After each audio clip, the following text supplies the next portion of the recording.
if who you are and how you act changes based upon where you are and who you're with, you will always struggle with self-doubt. Because when you live an incongruent life and encounter a new obstacle, you are going to doubt yourself because you don't know which version of you is going to show up. But if you live a congruent life as one whole person who has core values and non-negotiables and is disciplined to stick to them, you will never lack confidence and you'll be able to attack whatever comes your way.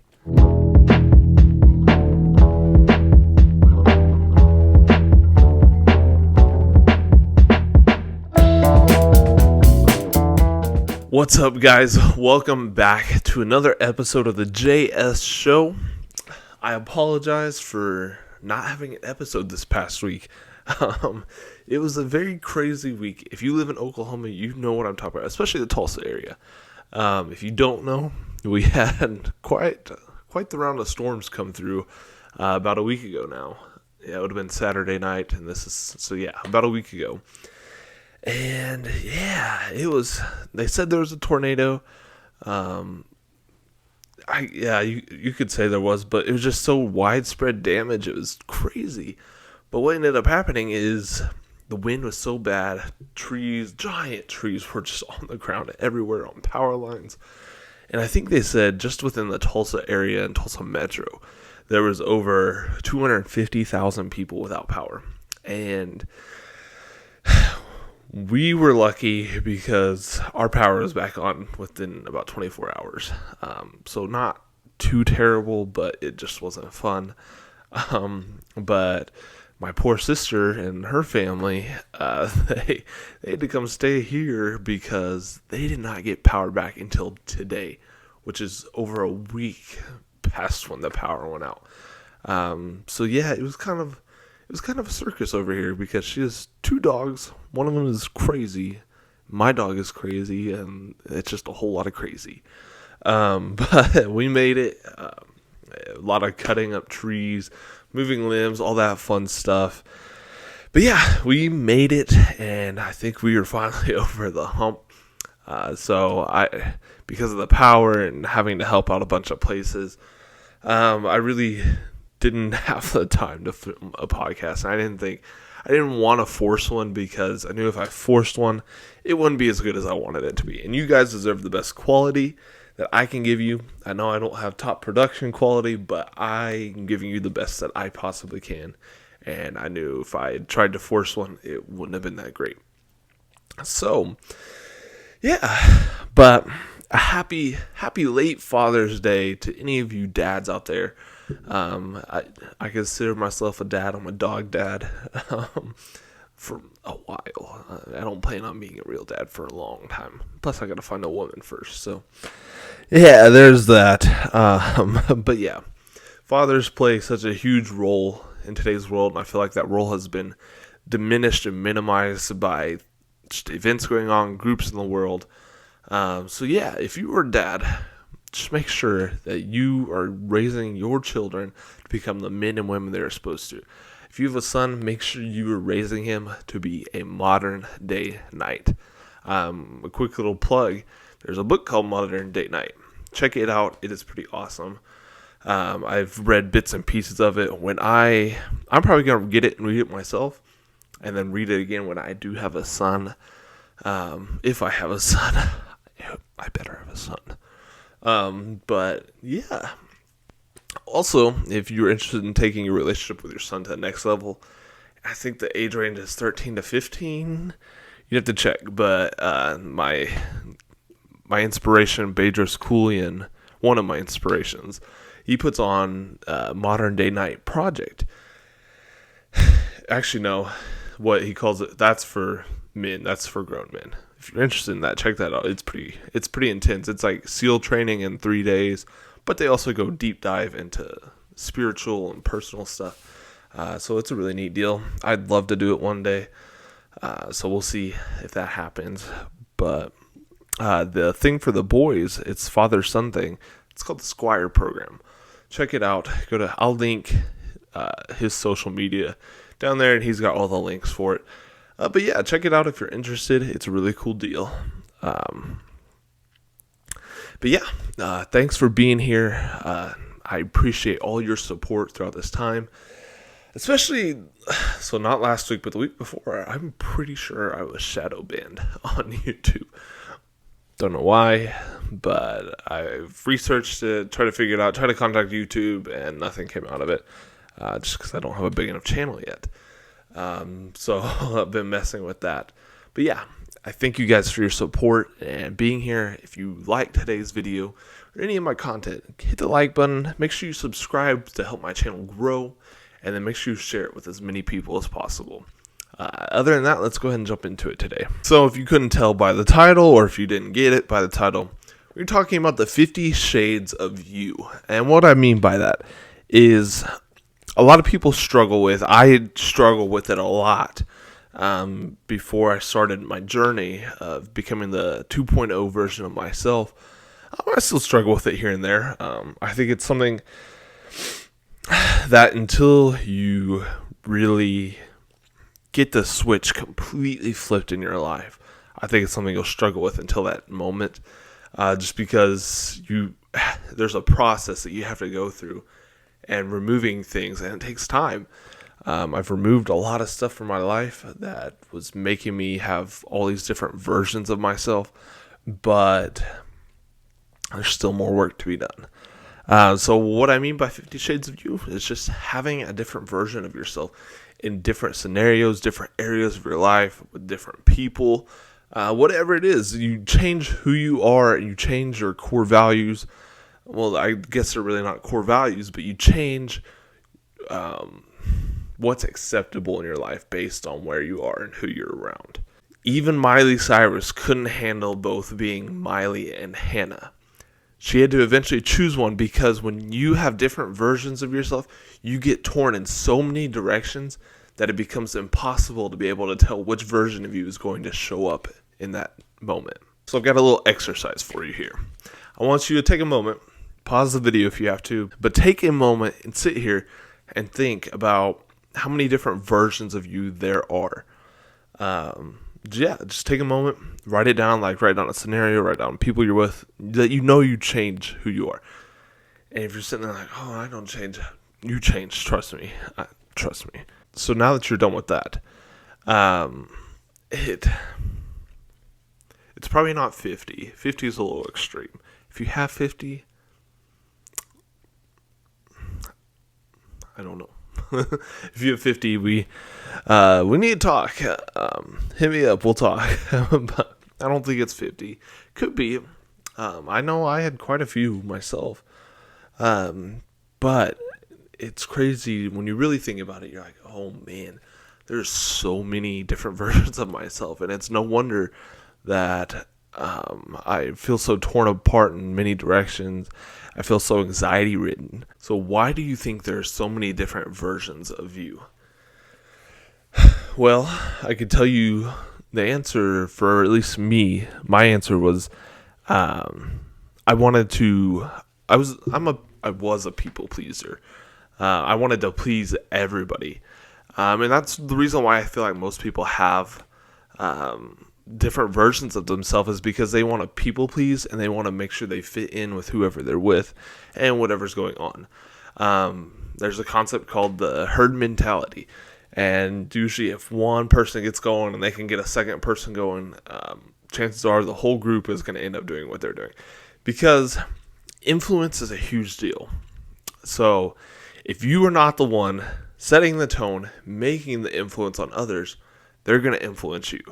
Unless you have core values and non-negotiables that you are disciplined enough to stick to keep yourself from being influenced by the people around you and the situation going on around you. When you have so many different versions of you, it doesn't just affect you. And that's what a lot of people end up missing, is when you have so many different versions, you end up really affecting the people that are super close to you. Your spouse, your children, your parents, your close friends. You start to affect them, because what happens is is when you have all these different versions of yourself, and it's basically like a blender. All your versions get blended together, and so when you come home to your family, to your children, to your friends, your best friends, they end up not knowing which version of you to expect. And so it makes them hold back on building the relationship with you and spending more time with you because they don't know what to expect, because you become unpredictable, and it really prevents you from being able to have any deep relationships with people. The answer to all this and how you can fix this, it's pretty simple. You have to become one version of yourself. In a way, it's a word called, you have to become congruent and have congruency in your life. And I'm not saying that you need to be one person in one mood with one set of traits all the time. No. What being congruent is that you are one person all the time. You are you all the time with multiple characteristics that can be turned on and off depending on the situation. But the core of you is still the same. And you're probably saying, well, isn't that the same thing as having multiple versions of yourself? No. It is not even close. You are not changing who you are in these situations. Take, for instance, let's just narrow it down to the main places people are. So you're at home with your family or your friends, roommates, whatever. You're at home. So you have your home self. Then, assuming most of you have a job, so work, and then school, and then maybe your close friend group. We'll just use those four as an example. And for like me, you may be an entrepreneur, so you have that side of you that turns on. Well, that's really on all the time. So you've got 5 things. But the thing is, so you've got all 5, and what happens is you may change. You need different skills for each one of those.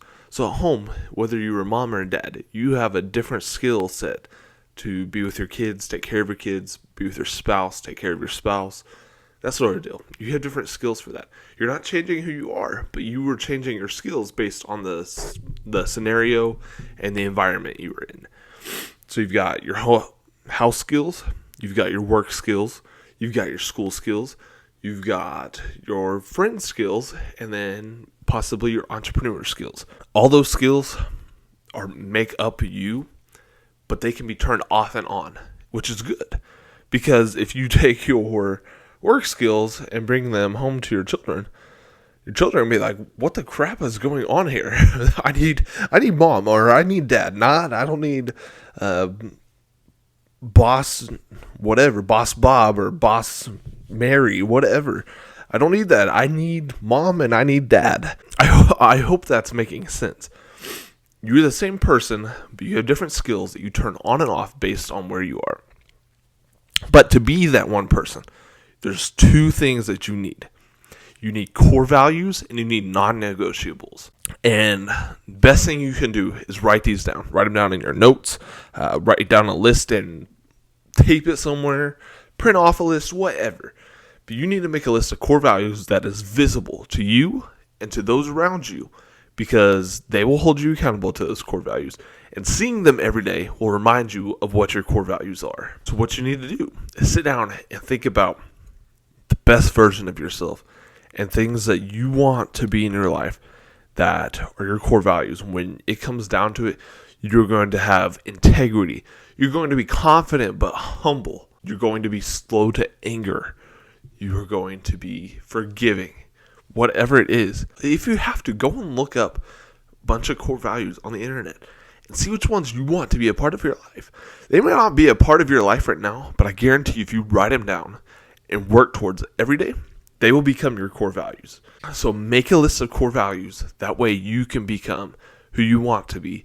And at the core, no matter which one of those scenarios, whichever situation you are in, that is who you're going to be. You just turn off and on your skills. The other thing that you need, the non-negotiables. You need non-negotiables because those will help keep your core values in line, keep you in check. So your non-negotiables are going to be things like, I am not drinking. I do not care where I am, who I am with. I am not drinking alcohol. Whatever. That is a non-negotiable. Or like in your daily routine, no matter where you are, no matter what you're doing, you're going to be in bed by 10 p.m. every night, because you know if you stay up later, you're going to wake up later and you're going to have an L of a day the next day. You need to set non-negotiables that are strict, because if you have lax non-negotiables, your core values are going to slip right through the cracks, and you will find yourself back in the situation of having multiple versions of yourself, and then you end up being anxiety-ridden, depressed. Your family doesn't know what to do with you. Your friends don't know what to do with you because you're so torn in so many directions. Having non-negotiables and core values, they work together, because what happens is when those work together, when you have both your core values and your non-negotiables and they come together, you begin to form discipline. A common misconception is with discipline. A lot of people use discipline and motivation almost interchangeably. And I don't think they do it quite on purpose, but I just think they don't realize how big of a difference there is. Motivation comes first. Motivation is like, yeah, I want to lose weight. I want to work out. Yeah, let's do this. And you end up working out for 3 days and you quit. But the thing is, motivation and discipline are two complete different things. But motivation has to mature into discipline to be able to have long-term success. And that's what a lot of people miss, is they have motivation. They're like, yeah, I got core values. I got non-negotiables. But you have to set yourself up to become disciplined. Discipline doesn't just happen. You have to, even when your motivation isn't there, that's when discipline comes in. And motivation matures into discipline through repetition. If you only do stuff once or twice a week, your motivation is going to wear off quick. But if you do stuff every single day and make yourself do it, even when you don't want to, it will become second nature. So even when your motivation is gone, even when there's nothing there making you want to do it, you know deep down, because it has become a core value of yours, that you are going to do it because you were disciplined. And you know when you stay disciplined, you will have long-term success. What happens when you become congruent throughout your entire life? Well, I can tell you, the biggest thing for me was, and it's for most people, because when you're living incongruently, you have a lot of anxiety and depression. They come together. It's a package deal. If you have anxiety, you got depression. Just because you know that you're living incongruent and it's just a mess. But when you start to live a congruent life and be congruent with what you want to achieve in life, you will find that your anxiety and depression starts to let up immensely, and then eventually it's completely squashed out of your life. And so once your anxiety and depression are gone, guess what takes its place? Confidence. Confidence will start to rush into your life, and you will feel so much better. You'll be happier. You will be just so over the moon to be alive that you will start to see the good in so many different things. You will start to have more of a positive mindset. And when you do that, your brain opens up. It's not closed off. And so whether you are an entrepreneur or not, or you're an intrapreneur, you're working in a job, but you have like a side hustle or something, you will find that you will start to have more success in your businesses or your job or in school, because your mind is so much more open now. Because when you have anxiety and depression, your mind closes off. It shuts down. But when you're living congruently and you get rid of that anxiety and depression and let confidence come in, nothing in this world, no person, no thing, no situation will bring you down, because you know that because of your discipline, you now have confidence that you know you can get through whatever it is. And so then what happens is, when you got that confidence, you start to take steps forward. Because what happens is when you're incongruent, it's a bunch of that 2 steps forward, 1 step back, or 2 steps forward, 2 steps back. And then sometimes it gets bad enough, you take 2 steps forward, you take like 3 or 4 steps back, and you're like, what the crap is going on? When you become congruent, you get that confidence, you start taking steps forward. Those steps backward come less often. And then probably one of the biggest things it can do when you become congruent is you start to build a tribe. So when you become confident, you build a tribe.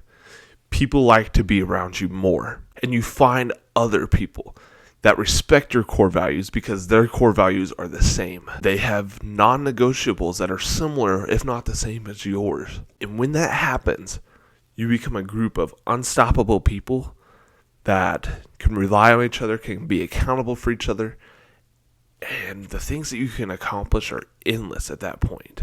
And the last thing that becoming congruent does for you is you become the 2.0 version of the man or the woman that you want to be, that you were meant to be. You become that father, that mother, that son, that daughter, that friend, that mentor, that teacher, whatever it is. You become that boss, you become that employee, you become that entrepreneur, that business owner that you are meant to be because you have now found peace in who you are. You're confident because you know at your core, no matter where you are, no matter the situation, whether it's bad, good, stressful, not stressful, you are going to be the same no matter what. Your skills may be different in each area that you are, but you know those skills will only reflect your core values. And that your core values will be strong because you're non-negotiables. You will not let people, you will not let situations dictate who you are. And you will become unstoppable. So if you want to start taking steps towards becoming that man or woman that you are meant to be, it's time to be one person all the time. Build your core values and your non-negotiables and be disciplined to stick to them no matter what. You will lose people in your life when you do this, but it will be a much better life with lower anxiety and you will become confident enough to achieve anything. There's such a great life out there for everybody. God, the universe, has a plan for everybody to do great and mighty things. I cannot explain that to you and push that on you enough. You just have to open up your mind and see it. But if you ever want to become that person and achieve those things, achieve your dreams, you have to become congruent with who you are and where you're headed. It's not an easy process. It's not a short process. It takes time. But the nice thing about life is when you are starting to become more congruent with who you are, who you want to be, and where you're going, you start to have little successes here and there that keep you confident, keep you back. This is working. I know this is working. And even though you will have those moments where it's like, oh my goodness, I just got hit by a truck. But you're like, you know what? You look at where you are today and you look back at where you used to be. And no matter that you just got hit by a truck that day, metaphorically. But you look back at where you were and you're so glad that you are where you are now compared to where you were then. And then you look forward to the future and know that your future is bright. And it is. I promise you it is. You just have to continue to have faith. Life is all about faith. We can't see the future. You have to have faith in yourself, who you are, in your creator, that you are going to achieve so many great things. That is all I have for you guys today. I hope you enjoyed another episode of the JS Show. I'm trying to think of a different name, mainly because of my sister, because she said it was dumb. But hey, I don't know. I kind of like it. I thought about getting a thing with my initials for JS and putting it in here. I don't know. If you think I should change my name, let me know down in the comments. But yeah, I don't know. I'm think I'm going to stick to it for a while on the name. But yeah, it's exciting. We're starting to build up episodes, build up our subscribers. We had a little bit of a roadblock the last couple weeks. But you know, it is what it is. Just like I said, you got to get through the truck running over you and just keep going forward. Before too long, you'll be the one running the truck over. But yeah, thank you guys for being here. I appreciate all your support. I appreciate you staying to the end of the video. I hope you got tons of value from it. Don't forget to like, subscribe, and share. And I will see you guys in the next one. Love you guys. guys.